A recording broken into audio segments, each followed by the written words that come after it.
বলছি আমি যে আমরা কত যে রিকোয়েস্ট করেছি ওকে, আমাদের বলে তুমি কে, তোমরা কেন? অননুমোদিত ও নিম্নমানের নকল ভেজাল শিশু খাদ্য বিক্রি, মেয়াদ উত্তীর্ণ ও মেয়াদ মূল্যবিহীন পণ্য এবং বেনামি ক্ষতিকর রং মেশানো শিশু খাদ্য বিক্রির অপরাধে চুয়াডাঙ্গায় দুটি প্রতিষ্ঠানকে জরিমানা করেছে জেলা টাস্কফোর্স কমিটি ও জাতীয় ভোক্তা অধিকার সংরক্ষণ অধিদপ্তর। বুধবার 20 নভেম্বর বেলা 2টার দিকে চুয়াডাঙ্গা শহরের বড়বাজার নিচের বাজারে এ অভিযান চালানো হয়। এ সময় মেসার্স হীরা স্টোর নামক প্রতিষ্ঠানকে পূর্বে সতর্ক করা সত্ত্বেও আবারও তদারকিতে অননুমোদিত ও নিম্নমানের নকল ভেজাল শিশু খাদ্য বিক্রি, মেয়াদোত্তীর্ণ ও মেয়াদ মূল্যবিহীন পণ্য এবং বেনামি ক্ষতিকর রং মেশানো শিশু খাদ্য বিক্রয়ের প্রমাণ পাওয়া যায়। উক্ত অপরাধে প্রতিষ্ঠানটির মালিক মুক্তার আলীকে ভোক্তা অধিকার সংরক্ষণ আইন 2009-এর 37 ও 45 ধারায় 80,000 টাকা জরিমানা করা হয়। কিছু লেখা নেই, কবে তৈরি করেছে, কবে আচ্ছা ফজলুর টোটাল ঢাকা বাংলাদেশ ওরা কেউ জানে? পরবর্তীতে অপর একটি প্রতিষ্ঠান মেসার্স পিয়াস স্টোরে তদারকি করা হয়। এ প্রতিষ্ঠানটিকেও পূর্বে শিশুদের খারাপ পণ্য বিক্রয় না করার ব্যাপারে সতর্ক করা হয়েছিল। উপর উল্লিখিত একই ধরনের শিশু খাদ্য বিক্রির অপরাধে প্রতিষ্ঠানটির মালিক পিয়াসউদ্দিনকে আইনের একই ধারায় 10,000 টাকা জরিমানা করা হয়।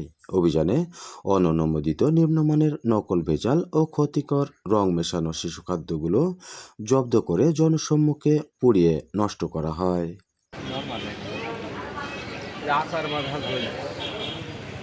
অভিযানে নেতৃত্ব দেন চুয়াডাঙ্গা ভোক্তা অধিকার সংরক্ষণ অধিদপ্তরের সহকারী পরিচালক সজল আহমেদ। অভিযান চলাকালীন সময় সব ব্যবসায়ীদের সতর্ক করা হয় এবং সবাইকে ন্যায্য মূল্যে পণ্য বিক্রয়, ভাউচার সংরক্ষণ ও মূল্য তালিকা প্রদর্শন করতে বলা হয়। এ সময় সচেতনতামূলক লিফলেটও বিতরণ করা হয়। অভিযানে সহযোগিতায় ছিলেন ক্যাব প্রতিনিধি ও চুয়াডাঙ্গা বড়বাজারের ব্যবসায়িক নেতৃবৃন্দ। আইন শৃঙ্খলা রক্ষার্থে সার্বিক সহযোগিতায় ছিলেন সিনিয়র ওয়ারেন্ট অফিসার জাহাঙ্গীর ও আমিনুল ইসলামের নেতৃত্বে বাংলাদেশ সেনাবাহিনীর 20 সদস্যের চৌকস টিম। জনস্বার্থে এ অভিযান অব্যাহত থাকবে বলে সজল আহমেদ জানান। চুয়াডাঙ্গা জেলা টাস্কফোর্স কমিটি এবং জাতীয় ভোক্তা অধিকার সংরক্ষণ কর্তৃক আজকে আমরা চুয়াডাঙ্গার বড় বাজারে অভিযান পরিচালনা করি।